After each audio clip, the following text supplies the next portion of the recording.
फंस गए हो, अपने आप उलझ जाओगे, सुलझ जाओगे। दोनों काम आप कर सकते हो, उलझ भी सकते हो, सुलझ भी सकते हो। चलो चलो जल्दी से बच्चों, देर मत करो, जल्दी से आ जाओ।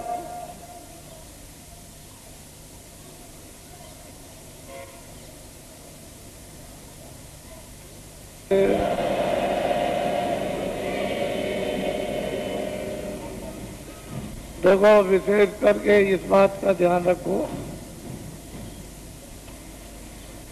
कि जो आप अपनी अपनी तकलीफें,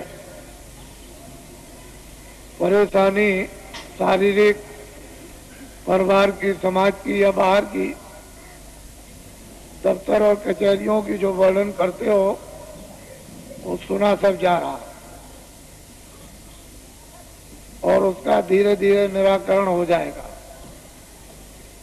बीमारी तकलीफों में धीरे धीरे आराम, क्योंकि आपने घर में इसको बुलाकर और बसा लिया है अपनी गलतियों से। बीमारियों के आने वाले दरवाजे आपने खोल दिए और जब बीमारियां प्रवेश हो गई तो आपके खून में ये पहुंच गई। देवियों के लिए ये आदेश है कि देवियां जब मासिक का महीना समय आए तो कोई भी देवी स्नान 5 दिन नहीं करेगी। हाथ धो सकती हो, पैर धो सकती हो और कपड़े तुम 10 बार बदलो, लेकिन 5 दिनों तक स्नान मत करना, चाहे गर्मी हो, चाहे जाड़ा हो, चाहे बरसात हो।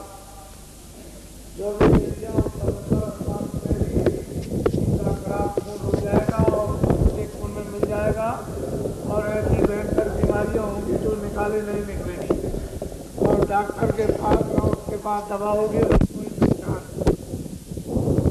तो अपने आप बीमारियों के दरवाजे मत खोलो। जो पुराने महात्माओं ने, प्राचीन महात्माओं ने जो एक पद्धति आपके निरोगता की डाल रखी है उसका पालन करो। जो गलती देवियां करेंगी उनको ये परिणाम स्वाभाविक भोगना पड़ेगा।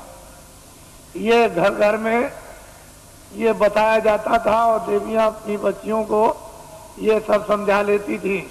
पहले महात्माओं ने बताया, फिर घर घर में जब इसका प्रचार हुआ तो फिर जब समय आता है तो सब शिक्षा घर में मिल जाती है, वो सब छोड़ दी, क्योंकि पढ़ाई लिखाई इतनी ज़्यादा उदंड हो गई कि वो किसी चीज़ पर ध्यान नहीं दिया जाता और सब के सब पढ़े लिखे अनपढ़ शिकार हो गए बीमारी के।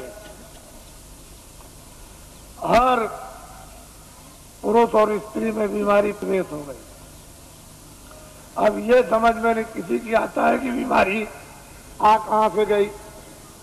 तो कुछ ऐसी आपने यानी बदपरहेजियां की हैं जिससे ये परिणाम आपको उठाना पड़ा।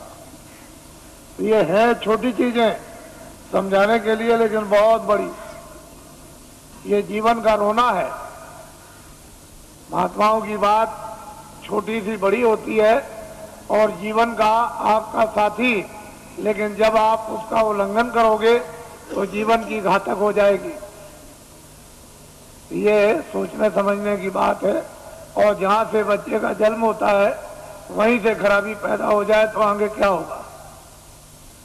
इसलिए अस्पताल, जब ये शिक्षाएं हम लोग अनुकूल पालन करते थे तो न इतने अस्पताल थे, न इतनी दवाएं थी, न इतने डॉक्टर थे, सब लोग स्वस्थ रहते। तो जल्दी से बच्चों चलो, देर मत करो, देर करने की जरूरत नहीं है। और पुरुष के लिए कुछ परहेज बताए गए थे, लेकिन वो उन्होंने खत्म कर दिए। देवियों ने और पुरुषों ने अपने अपने जो परहेज है उनको खत्म कर दिया, बीमारियां आ गई।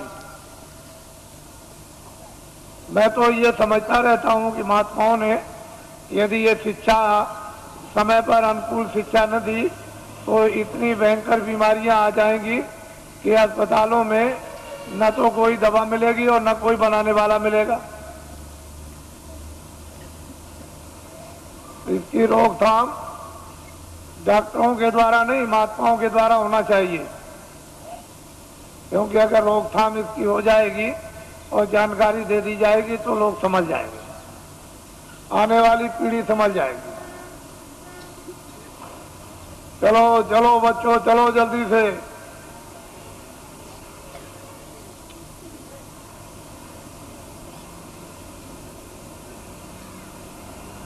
कोर्ट कचहरी में जाते हो इतना ध्यान रखना चाहिए कि रामायण भी है और गीता भी है और भागवत भी है, मंदिर भी है, मस्जिद भी है और गिरजाघर भी है और ग्रंथ साहब भी है। तो कम से कम इतना इखलाक और इतना विचार तो होना चाहिए कि क्या सत्य है, क्या सत्य है, हम कितना इसमें झूठ बना रहे और कितना इसमें सत्य है और कितना हम धोखा दे रहे। थोड़ा बहुत तो विचार कर कम करना चाहिए। क्योंकि भाई आपका ही है, चाचा आपका ही है, भतीजा जो आपके घर में वो आपका ही है, चाहे वो आज अलग हो गया और पड़ोसी आपके ही है। लेकिन जब आप अपनी इतनी कटुता अज्ञानता बरतोगे तो फिर रामायण क्या करेगी, गीता क्या करेगी। एक को आप साक्षी बनाओगे तो लोग भी गया पर लोग भी गया, तो थोड़ा कम करो, थोड़ा ढीला करो और दया के स्थान पर पहुंचो। जहां को दया मिलेगी उसमें आपको बल मिलेगा, शक्ति मिलेगी, ज्ञान मिलेगा, उसमें हिम्मत आएगी और साथ आएगा। अपने पर और भगवान पर विश्वास करोगे। लेकिन जब सब तरह से दुर्बल कमजोर हो जाओगे तो क्या करोगे। थोड़ा सा तो कुछ होना चाहिए। मनुष्य में मनुष्यता के तो अंकुश होना चाहिए। अगर ये बुद्धि के अंकुश मनुष्यता के नहीं रहेंगे, विचार के, बहुत मुश्किल होगा।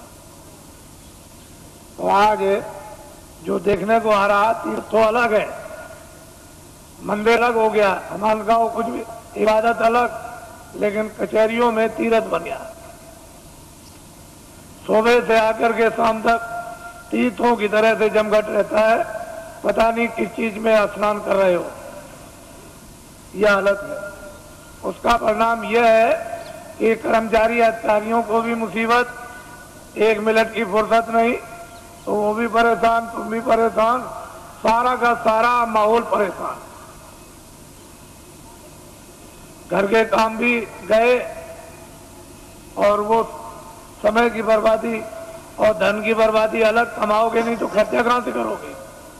तो सब चीजों का एक मूल, एक विचार और उसकी एक दवा जब बन जाएगी और उस दवा का सेवन करोगे तो एक ही दवे से सब आपके शिकार हो जाएंगे।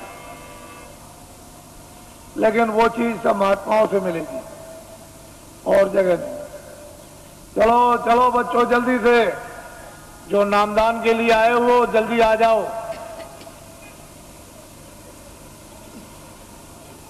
चलो चलो, देर मत करो।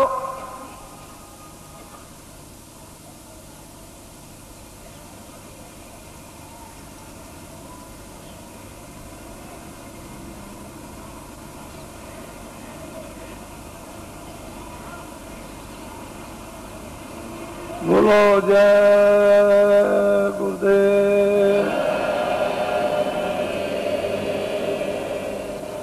जय गुरुदेव,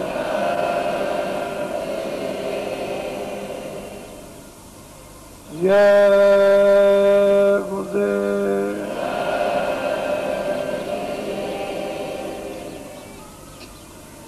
जय गुरुदेव नाम किसका, जय गुरुदेव नाम किसका, जय गुरुदेव नाम किसका।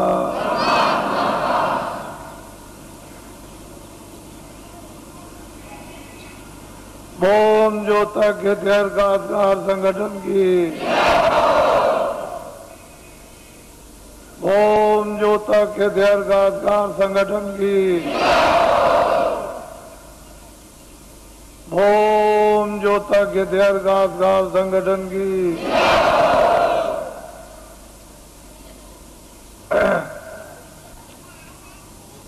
ये दिन और समय जो आपको मिले हैं वो आपके लिए एक सौभाग्य और अति पावन घड़ी है। जीवन में इस तरह का समय मिला नहीं करता। जो समय मिल गया उसका हम सब लोग लाभ ही प्राप्त करें।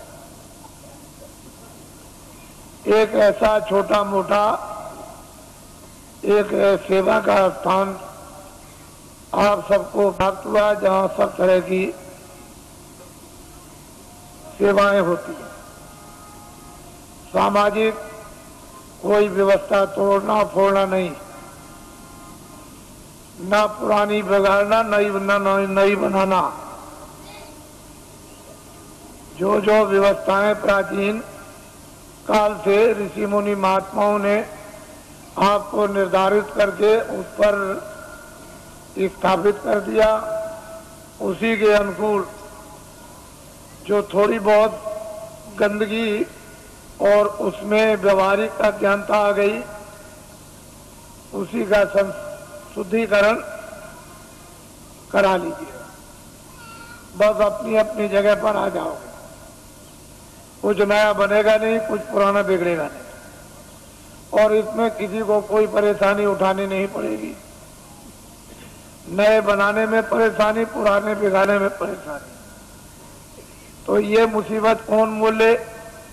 ना आपके पास समय, ना आपके पास शक्ति, न मेरे पास समय, तो मैं ऐसा काम क्यों करूं?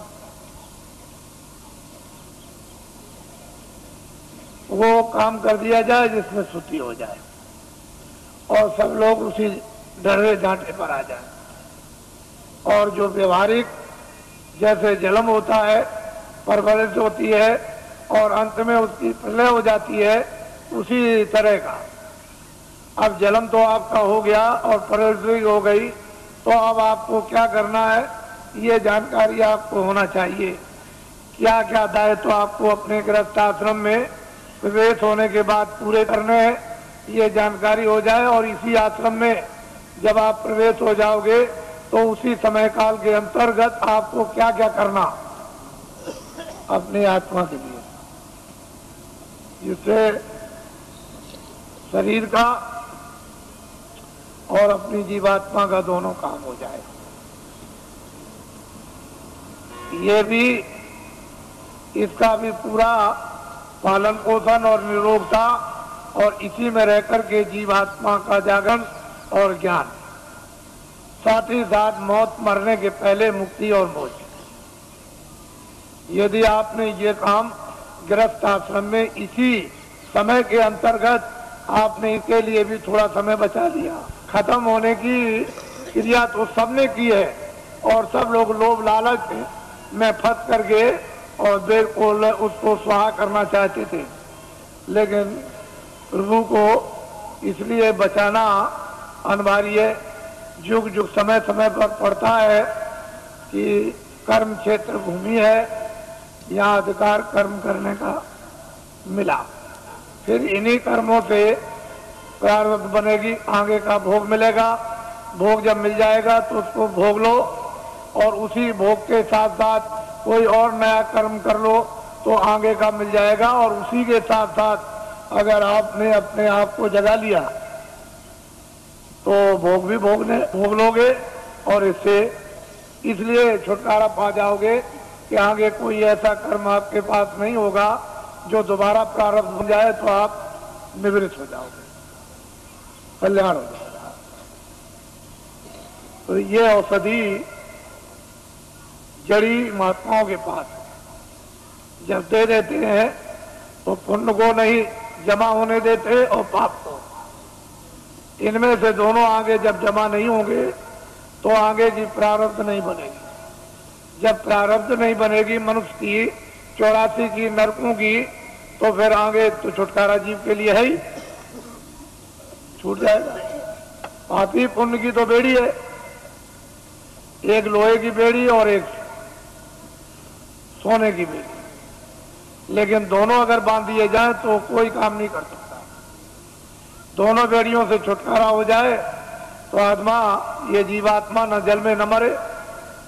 क्यों ये पीड़ा उठाए? तो इसकी जड़ी महात्माओं के पास है। और आप मनुष्य रूपी मंदिर में दोनों आंखों के पीछे आकर के जीवात्मा को उस समय पर बैठा दिया गया जब यहाँ वेदों में कोई भी विधान नहीं था। उस समय पर न कोई तपस्या करने के लिए भेजा गया था, सब तपस्वी थे, ज्ञान स्वरूप थे, बोध स्वरूप थे, सब कृतज्ञ थे, आदि से अंत तक सब जानते थे, सब त्रिकालदर्शी थे और सब मतलब ये कि भविष्य वक्ता, कोई मतलब ये ऐसे कार्य नहीं उसके लिए बंधे हुए थे कि जिससे उसके पास कोई गंदगी जमा हो या उसके पास कोई शुद्धि जमा हो। लेकिन बाद में जब ये विधान बन गया और विधान का वेदों के द्वारा डंडोरा पीट दिया गया और उससे अधिकार आपको दे करके ये भान करा दिया गया, ये अच्छा ये बुरा, ये पाप ये पुण्य है, और फिर जब आपने इसको किया तो फिर ये बंधन आपके लिए लगने लगा। जब जमा हो गया तो फिर इसका बंधन होगा, उसकी प्रारब्ध बनेगी और फिर उसके लिए आपको सजाएं अच्छी और बुरी भोगनी पड़ेगी, अच्छे को अच्छा बुरे को बुरा। पहले जीवात्मा दोनों आंखों के पीछे बैठी थी और उसका वो हृदय जगमग जगमग जगमग जगमग ज्योति से पूर्ण था। कहीं भी किसी भी कोने में अंधकार का नाम और निशान नहीं था। वो तो हर वक्त जगमग जगमग जगमग जगमग पूर्ण शक्ति उसमें व्याप्त थी, हर मानव में, चाहे वो स्त्री हो चाहे पुरुष हो, पूरी शक्ति थी, पूरा ज्ञान था, पूरा बोध था और मतलब सब कृतज्ञ थे किसी तरह का। तो जब आप मनुष्य रूपी मंदिर में बैठे हो और जीवात्मा का हृदय दोनों आंखों के मध्य भाग में, न इधर कंठ में है, न इधर हृदय में है, न इधर नाभि में है, न इंद्रिय द्वार में है और न गुदा चक्र में है, ये जीव का जीवात्मा का हृदय दोनों आंखों के मध्य भाग में। अब यहाँ जो बैठी हुई है तो उधर से जब कर्मों के आवरण में लाकर ढक दी गई, बंद कर दी गई आंख और कान, तो फिर अंधकार ऐसे छा गया जैसे बादल जब छा जाते हैं तो सूरज चांद और सितारों का प्रकाश लुप्त हो जाता। उसका मतलब यह है कि सूरज को, चांद को, सितारों ने, बादल को ने नहीं ढका, वो तो बादलों ने आपकी आंख को ढक लिया, इसलिए दिखाई नहीं देता। अगर बादल को आप साफ कर दो तो सामने आपके सूरज, चांद और सितारे, तो आपकी अंतर जीवात्मा की आंख और जीवात्मा के कान को ढक लिया और सुनना और देखना बंद कर दिया। अगर वो पर्दा बादलों की तरह से हट जाए तो परमात्मा और परमात्मा की सृष्टि सामने आपके। जब दिव्य नेत्र ज्ञान चक्षु साधक का जब खुल जाता है और जब कान खुलते हैं और वो देववाणी, ब्रह्मवाणी, वो अनहद वाणी और वो शब्द है और नाम जब प्रकट हो जाता है और कानों को सुनाई देने लगता है तो 24 घंटे एक क्षण भी बंद नहीं होता। हर वक्त काम करते रहो, लिखते रहो, पढ़ते रहो, खेती करो, दुकान करो, कुछ भी काम करो, देवियां खाना बनाए, घर का काम करे, बच्चों की सेवा, 24 घंटे सुनाई देता। ऐसा रस, एक रस बरसने लगता और 24 घंटे चेतना रहती। सोते में भी बरसता, वहां भी चेतना है और वो तंद्रा अवस्था में सो लेता है। जैसे ऐसा मालूम हुआ कि न मैं सोया न मैं जगा, ऐसी तंद्रा अवस्था में वो लेट करके अपनी नींद को पूरा कर लेता है। बस इतनी थकावट आती है। वैसे तंद्रा में भी चेतना रहती है।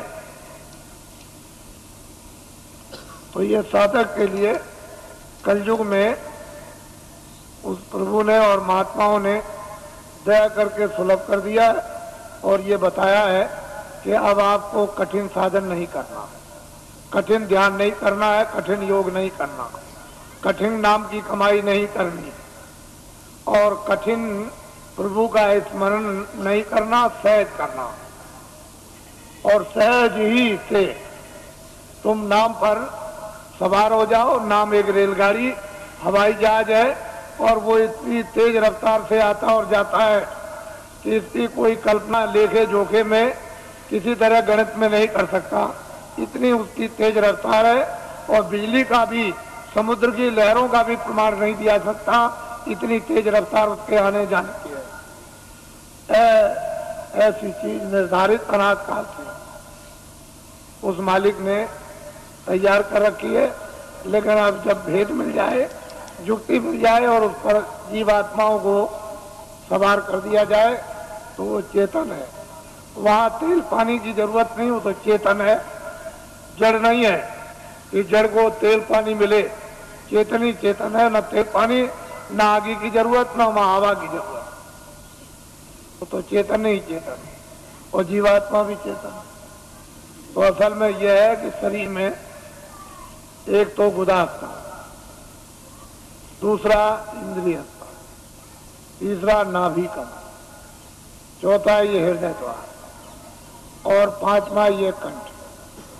जरा ध्यान देना, छठा ये है ये भ्रिकुटी विलास आज्ञा चक्र, ये जीवात्मा बैठी है। गुदा चक्र पर गणेश जी का वास, इंद्रिय द्वार पर ब्रह्मा और सावित्री का वास,